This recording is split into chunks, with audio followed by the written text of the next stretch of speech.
They're causing more harm than good. A qualitative study exploring racism in harm reduction through the experiences of racialized people who use drugs. This is printed in the National Library of Medicine, written by Parnika Gutkendet, Lisa Nusi, and Tim O'Shea, and printed August 25, 2022. Abstract background. Increased opioid-related morbidity and mortality in racialized communities has highlighted the intersectional nature of the drug policy crisis.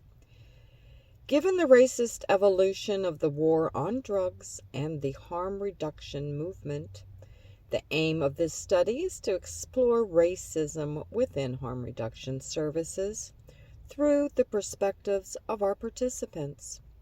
Methods.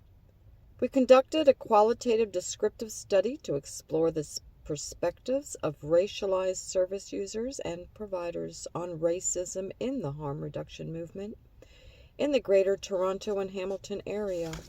4 racialized service users and 4 racialized service providers participated in semi-structured interviews that were audio recorded, transcribed, and analyzed thematically. Results. 5 themes related to racism in HR were generated. 1. Whiteness of harm reduction as a barrier to accessing services. 2. Diversifying harm reduction workers as a step towards overcoming distrust. 3. Drop-in spaces specific to Black, Indigenous, and people of color are facilitators to accessing harm reduction. 4. Lack of representation in harm reduction-related promotional and educational campaigns. And 5. Harm reduction as a frontier for policing. Conclusions. Our findings suggest that structural and institutional racism are prevalent in harm reduction services, and in the form of colorblind policies and practices, it failed to address the intersectional nature of the drug policy crisis. There is a need for local harm reduction organizations to critically reflect and act on their practices and policies, working with communities to become more equitable, inclusive, and accessible spaces for all people who use drugs. Introduction. The opioid overdose crisis is a complex health and social phenomenon with devastating consequences for individuals, families, and entire communities. According to the Public Health Agency of Canada, rates of opioid-related morbidity and mortality have dramatically increased over the years, with opioid overdoses resulting in nearly 25,000 deaths across the country since 2016. Since 2005 and 2020, annual rates of emergency department visits to our community of Hamilton, Ontario skyrocketed from 18.2 to 116.5 per 100,000 hospitalizations, and increased from 12.4 to 25.5 per 100,000, and opioid-related deaths more than quadrupled from 5 to 21.1 per 100,000.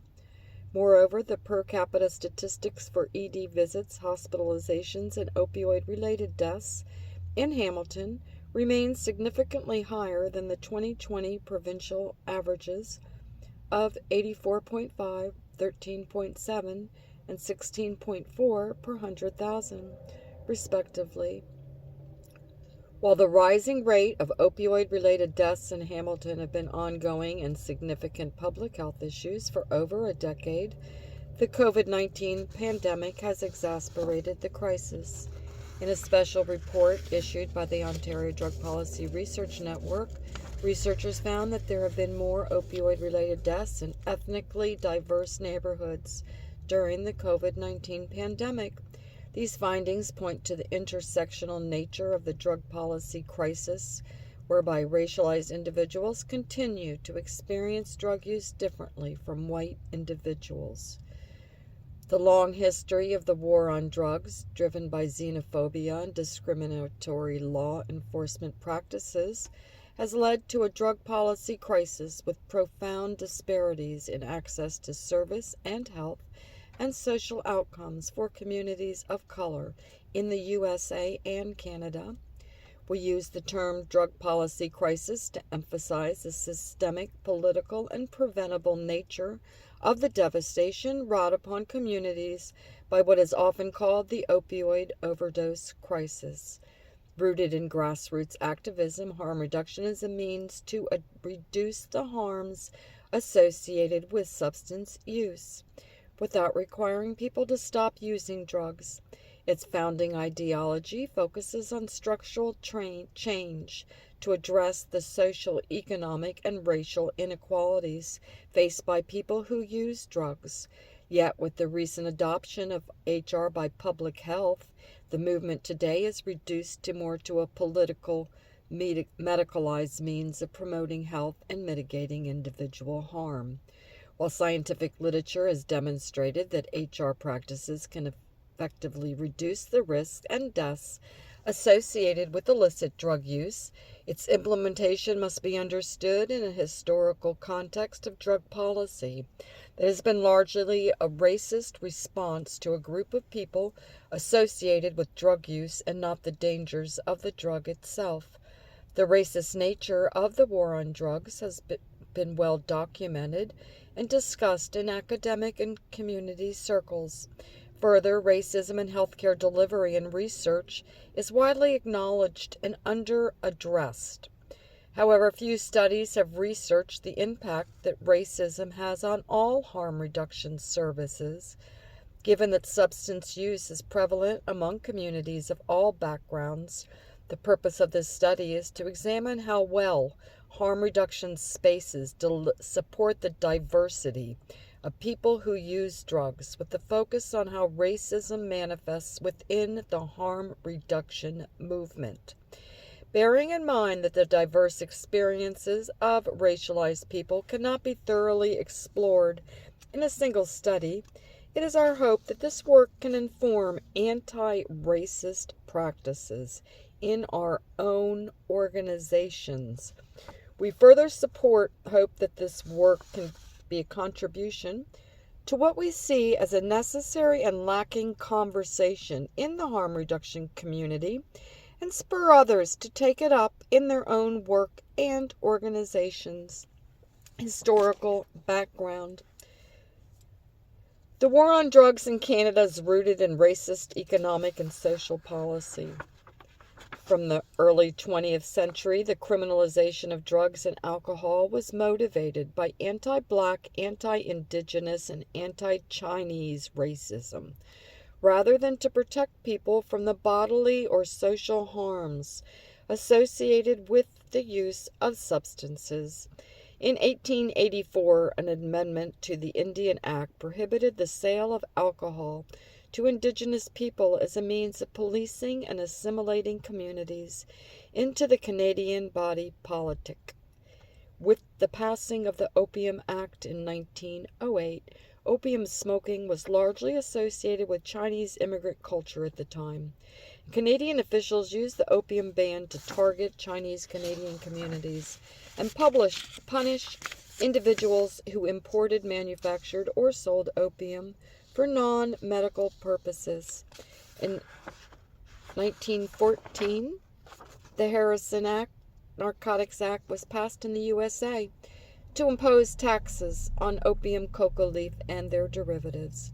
Throughout North America and the British Commonwealth, prohibition was spurred by fears of racial integration, Indigenous sovereignty, and the non-British other threatening white middle-class purity. The development of punitive drug policies originated as a tool to repress racialized communities and further colonial dispossession. In the 1980s, were characterized by a period of moral panic that linked crime, danger, and drugs such as crack and heroin to Black populations. President Ronald Reagan reaffirmed the U.S. commitment to the war on drugs by increasing the law enforcement budget and mandatory minimum sentences for drug offenses. Canada followed suit, and the Prime Minister, Brian Mulroney, rolled out a national drug strategy with a series of legislations to increase street surveillance and militarize police forces from 1987 to 1999. Since then, fears of drugs and crime has repeatedly been weaponized during election cycles to garner support for political platforms that prioritize law and order and public safety. The Stephen Harper government brought about another era of punitive drug laws in Canada. By 2008, over 3/4 of the funding for the National Drug Strategy was being allocated to policing at the expense of addictions treatment or mental health supports. These policies were not evidence-based and resulted in significant health and social harms for people who use drugs and their communities. Over the last 3 decades, the war on drugs in Canada has caused great harm, as government policies and priorities have subjected racialized populations to excessive and invasive policing. The criminalization of drugs has been central to mass incarceration and state violence that disproportionately impacts Indigenous people and Black Canadians. On the whole, estimates suggest that Indigenous people are overrepresented by over 600% in the Canadian federal prison, while Black Canadians are overrepresented by 300%. White Canadians are underrepresented in the criminal justice system, though they are just as likely, if not more likely, to engage in drug crime. Canada does not collect and release systemic race-based data on the criminal justice system, making it difficult for researchers to fully gauge the disparate impact that the war on drugs has on racialized communities. Faced with the devastating consequences of the war on drugs, people who use drugs, community members, and ultimately healthcare providers came together to propose a more compassionate, evidence-based approach to addiction harm reduction. Spearheaded by LGBTQ community advocates, the first needle exchange programs in Canada opened in Vancouver, Toronto, and Montreal during the late 1800s to curb rates of HIV infection. The availability of high-grade heroin has led to a surge in drug-related overdoses and HIV/AIDS infections in Vancouver's downtown east side. In response, activists and guerrilla groups rallied to save lives by opening unsanctioned safe injection sites in the city. North America's first legal SIS opened in Vancouver in 2003, offering a safe environment for people to inject drugs.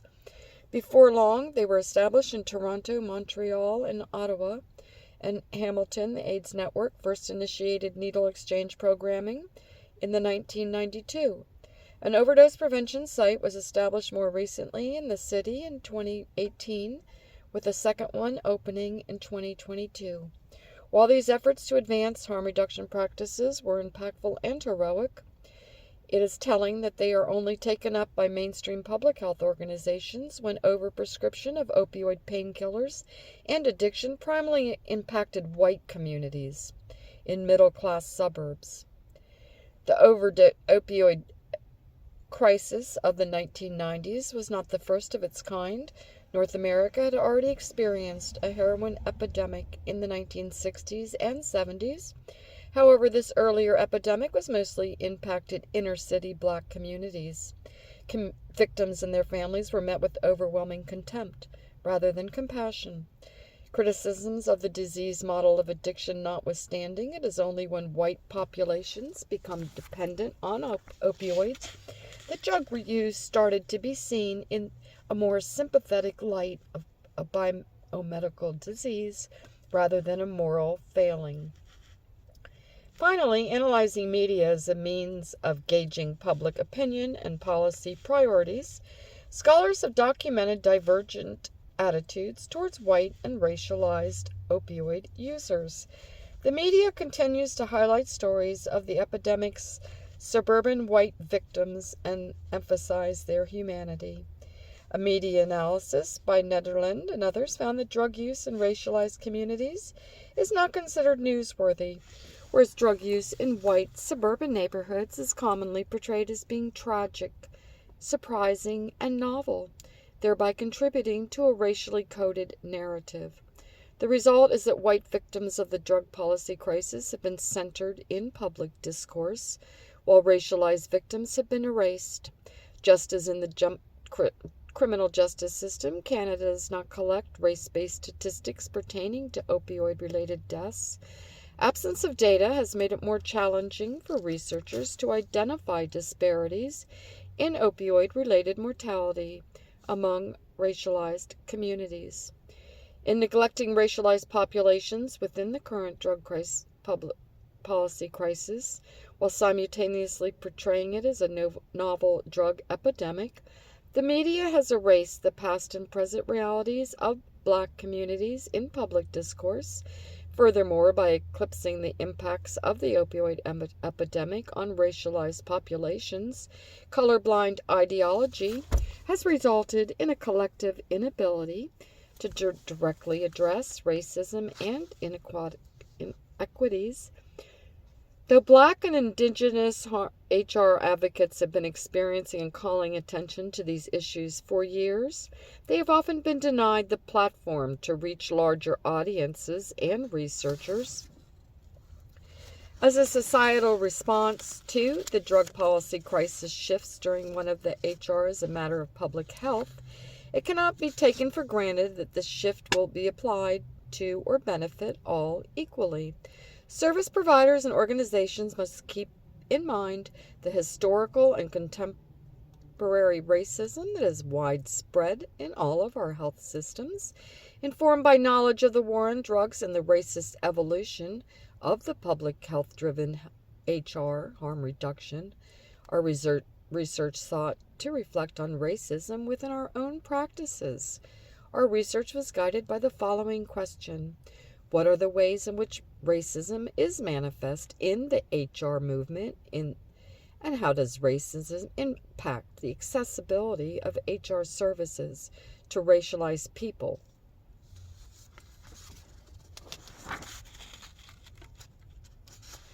Participants commented that the HR organizations are predominantly led and staffed by white people.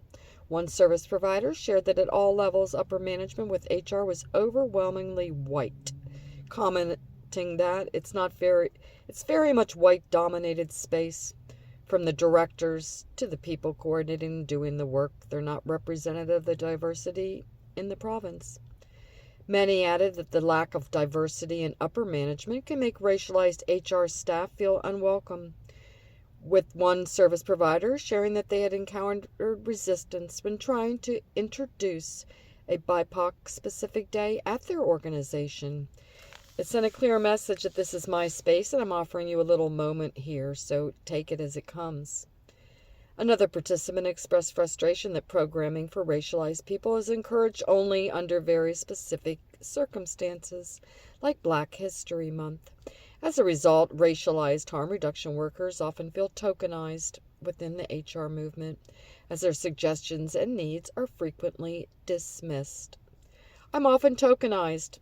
Can you come in and talk to me about the Black experience? While they say it's a non-judgmental environment, it still is, because it's very exclusionary and it's still very much a white space. It's only necessary for the Black workers to come in if you know it's Black History Month, and we need to do an Indigenous, Black, and South Asian training module. When they're responsible for doing one culturally specific training, that's when they know us, but only another time. Harm reduction doesn't know Black workers, period. In addition to the lack of diversity and tokenization, participants also described how whiteness manifested as overt and explicit racism in HR spaces through the use of hateful language and stereotyping by white service users. One participant recounted how they often heard people using the racist slurs like the N-word. The lack of diversity among service users and providers, compounded by overt racism, clearly deterred racialized people from entering harm reduction spaces.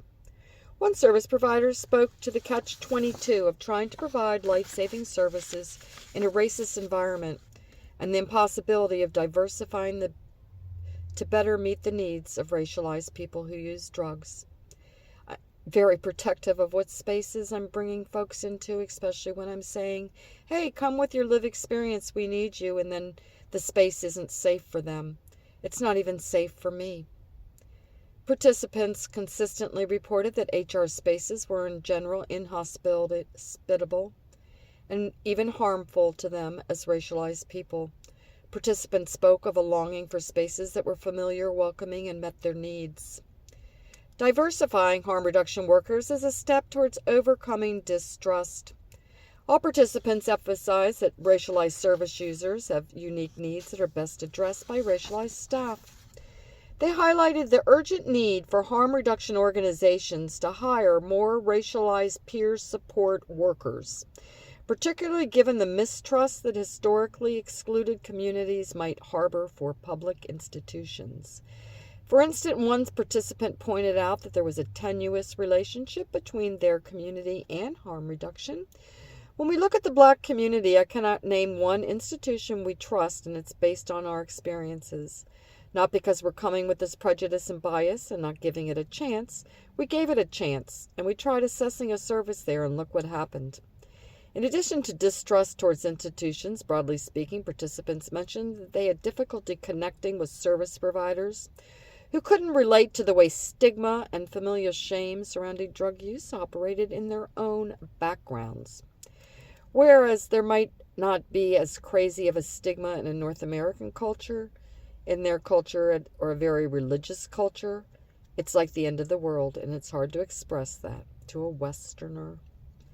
Given the extent of mistrust and disconnect, some participants felt that organizations would benefit from having racialized harm reduction workers who could be unique in our approaches and help establish trust, especially in a community that doesn't feel supported by social services. Participants felt that racialized staff may be able to provide more culturally sensitive support in a wider range of languages. One participant recounted an instance when seeing a caregiver from a similar cultural background had been particularly therapeutic for them. I required the least amount of therapy and other resources specifically because I could just talk to her about things that she would get. Visiting her took the place of other support services that I required because she did such an effective job of making me feel cared for. Participants felt that increasing the diversity of HR staff such that service users could see themselves reflected in the organization was an important step to address racism in harm reduction spaces.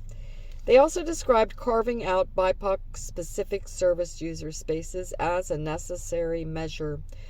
BIPOC-specific spaces, virtual and drop-in, are facilitators to harm reduction. Many of the participants shared numerous reasons that physical and digital drop-in spaces for BIPOC were essential to uphold the needs and safety of racialized people who use drugs. On the one hand, drop-in spaces exclusive to BIPOC could help protect and keep track of transient, at-risk community members who may otherwise be difficult to reach. We have a lot of murders of Indigenous women and stuff like that need to be solved.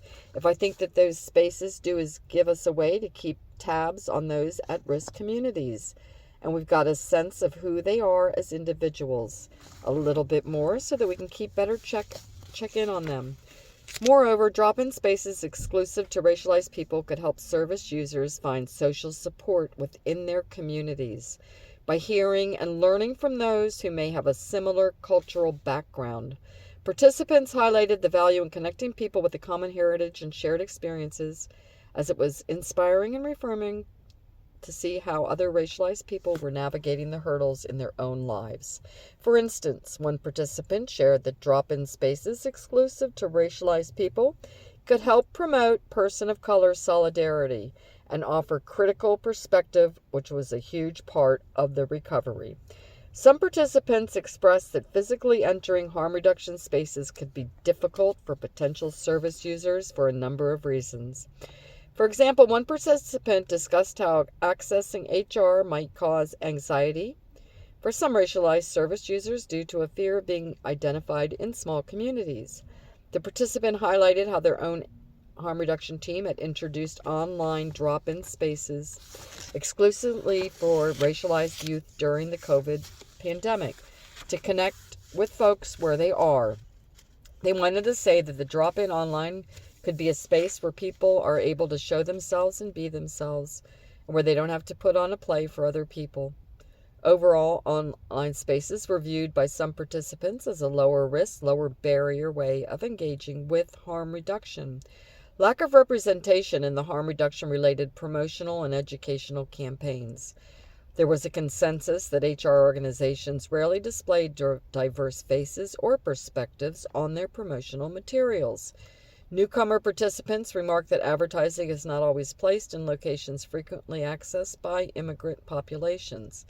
To increase outreach, some participants recommend advertising in places frequented by diverse communities. Suggestions including the Mandarin Hour on radio or the Indian grocery store. One participant felt that translating promotional materials would help, as being able to communicate effectively in a multitude of languages is really important because we want to eliminate the communication barrier. Most participants commented that promotional campaigns can play a significant role in reaching diverse populations. They shared that racialized people who use drugs might encounter challenges when discussing drug use and HR with their families, largely due to cultural stigma and unfavorable perceptions of substance use and mental illness. In this familial context, participants felt that cultural, racial, and socioeconomic diversity were especially key when advertising harm reduction. It's important to have cultural diversity so people can say that drug use can hit anybody and see how non-discriminatory it really is. One participant noted that diverse representation in promotional campaigns could help overcome cultural stigma and assist racialized people who use drugs in seeking support from their own families or broader communities. The problem is that in these communities, a lot of times we're just ignoring drug use completely and pretending like it's not there. That's the biggest hurdle to why people like me can't even bring it up with their family. But for parents to see someone who looks like their son and he's got a drug problem, he's got a needle in his arm, he's got marks up his hand, and then seeing that person who looks like their son in accessing the services he needs and has gotten better, then they can themselves accept that. Participants spoke to the ways whiteness in harm reduction spaces impeded their participation, and that diversifying staff and carving out space for racialized service users could help to facilitate access to meaningful service. This could not be accomplished, however, without specific attention to the impact of policing on access to HR. HR is a frontier for policing. All the participants commented on the disproportionate impact that policing has on racialized people who use drugs. Some participants expressed concerns that HR organizations have become fishing areas for the police, who often wait around to harass and detain service users. Due to heightened police presence around HR organizations, several participants expressed that they felt uncomfortable accessing critical services. Moreover, participants noticed that the police would routinely single out and target racialized people. One participant shared a model of negotiating with the police to protect the BIPOC service users. As a service provider, they had observed how the police would wait at their organization's doors to arrest and harass people accessing HR services.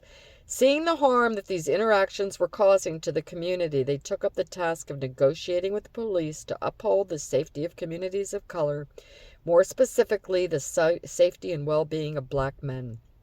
They outlined how their organization had successfully made a concerted effort to communicate with police officers over the past few years, and felt that this method could be applied in other municipalities as well. We continue to make the calls. We continue to inform elected officials and police boards we otherwise don't like to say, look, police don't need to focus their attention here because we're a community-based organization taking care of folks that you're over-policing. We don't necessarily like each other, but there's an understanding that these conversations are for the greater good. This can certainly be replicated in other areas and regions. The deterring and damaging impact of policing in general is compounded by racist policing practices and significantly deters racialized people who use drugs from accessing HR services. As one participant put it, white people are getting arrested, so I don't stand a chance. Discussion. Overall, the interview findings indicate that racism permeates the harm reduction movement. Critical race theorists have proposed the term structural racism to describe how interconnected institutions like housing, healthcare, political participation, and the criminal justice system mutually reinforce inequitable practices and outcomes within one another. Structural racism is not something that a select few individuals or institutions choose to enact, but rather an everyday feature of our social, political, and economic systems. Furthermore, institutional racism refers to racism that is embedded and normalized within laws, policies, and practices of societal institutions. Similar to many health services, harm reduction organizations rarely explicitly discriminate against racialized people. Indeed, most of these organizations espouse very progressive ideas. However, they are largely adopted colorblind practices within the stated intention of treating all people the exact same in the face of systemic racism. Scholars and community advocates have illustrated that such post-racial ideology exasperates racial inequalities by denying its very existence. In that favor, they have articulated the need to dismantle Eurocentric hierarchical models of harm reduction in favor of community-based approaches drawing from the experiential knowledge of racialized service providers. Without focused efforts to dismantle power structures and injustice, harm reduction organizations are bound to uphold structural and institutional racism through their own policies and practices.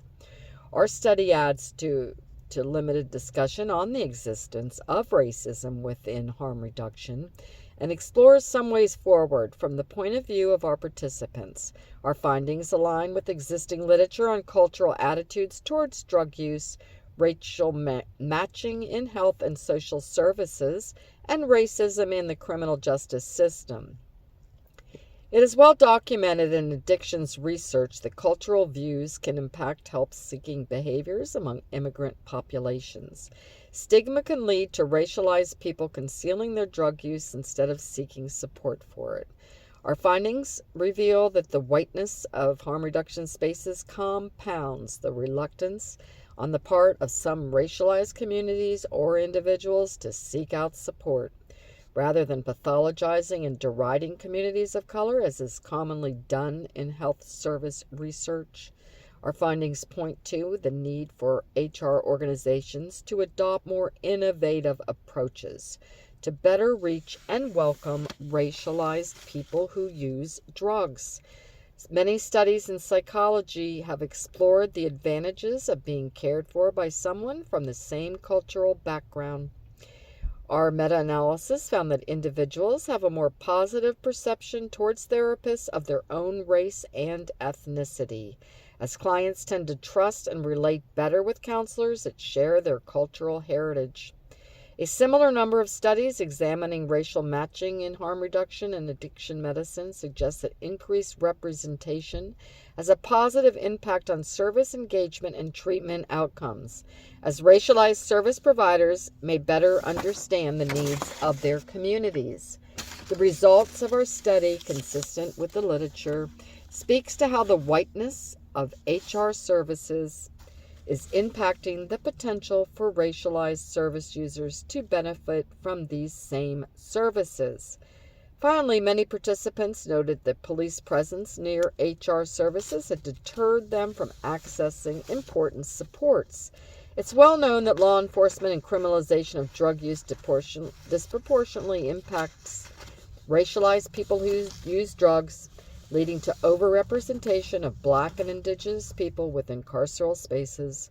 However, there's a paucity of research on the intersection of harm reduction, racism, and policing.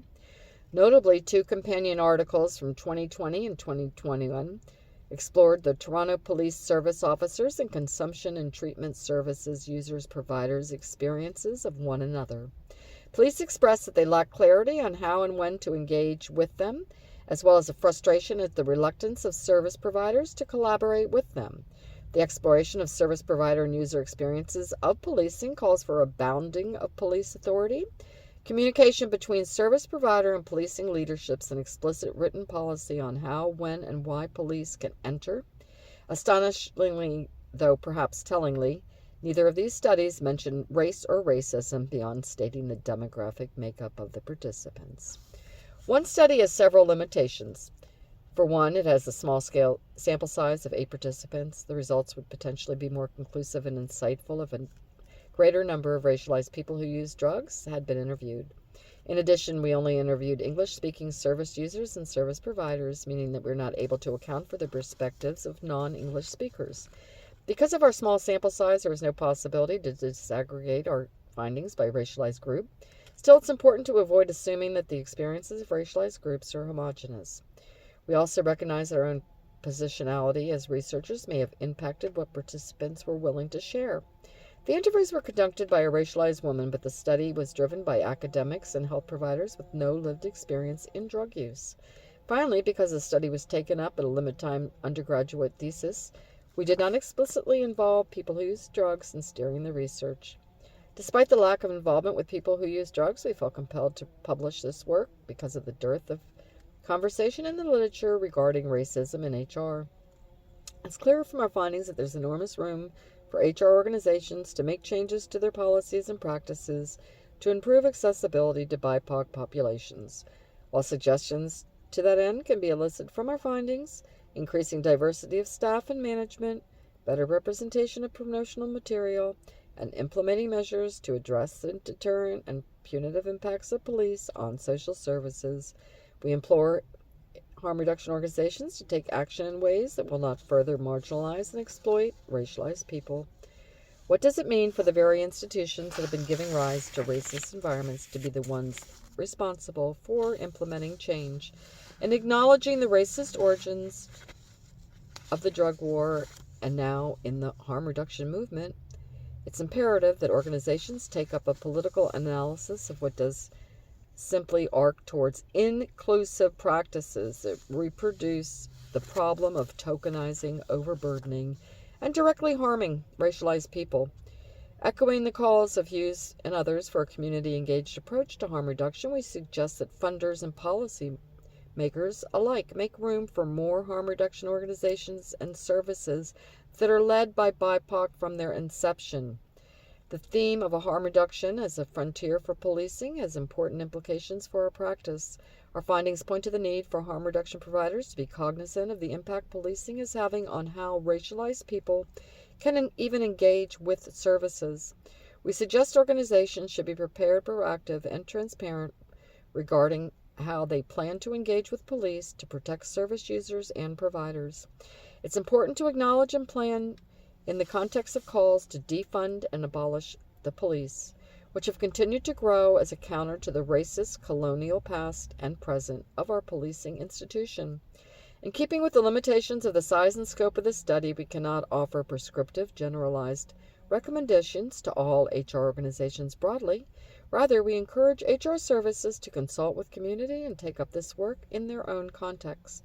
The findings from this study and our engagement with racialized service users and providers have prompted us to take up concrete measures. In the immediate short term, they has or will engage its leadership and core membership in cultural safety and anti-racism training, including the history of racism in the war on drugs and healthcare. Build the capacity of leadership and membership to intervene and address racist harm between participants accessing our services. Work with a partner organization to hire and support racialized peer facilitators who can develop harm reduction programming in consultation with racialized people who use drugs, including consideration of a BIPOC-specific drop-in. Liaison with police in a manner that is loyal to their members and supporters in the context of a growing movement to defund the police. For us, this study was a first step in developing anti-racist practices, recognizing the problem of racism, asking hard questions, and reflecting on the answers without defensiveness. In keeping with the harm reduction ethos of nothing about us without us, we are endeavoring to develop relationships with organizations of and for racialized people in the city. This is enabling us to share our expertise in harm reduction practices while fostering relationships of trust that will ultimately lead to the betterment of our work to defend the rights, dignity, and humanity of all people who use drugs. Finally, Hughes and others remind us that harm reduction services must go beyond addressing racism in our own institutions to externalizing and operationalizing the fight against racial, social, and economic injustices that give rise to the health inequities and barriers affecting people who use drugs. It's critical to stay true to harm reduction's roots as a movement for broader structural change. Conclusion. The study clearly affirms for us as harm reduction advocates that there's a long way to go in making harm reduction services accessible to racialized people. The findings suggest that structural and institutional racism is prevalent in harm reduction services in the form of colorblind policies and practices that fail to address the intersectionality nature of the drug policy crisis. While there's extensive literature on the presence of racism within the war on drugs and healthcare, ours is the first qualitative study to examine racism as it manifests within harm reduction services. This study provides an important contribution to the field by examining the perspectives and experiences of racialized service users and service providers. It identifies potential areas for improvement and offers points of reflection for harm reduction organizations. Harm reduction organizations must live up to the movement's principles of nothing about us without us. It's time to listen to what racialized people in and around the harm reduction movement have long been saying. Racialized people who use drugs, who continue to be pushed through the cracks unless and until we gather the courage to have the honest and critical conversations on racism and harm reduction. We must also act on those conversations with integrity. Developing an anti-racist framework for harm reduction will require urgent and collaborative efforts from institutions and community members alike, and there's a needed step to meaningfully and impactfully address and redress health disparities for racialized people who use drugs.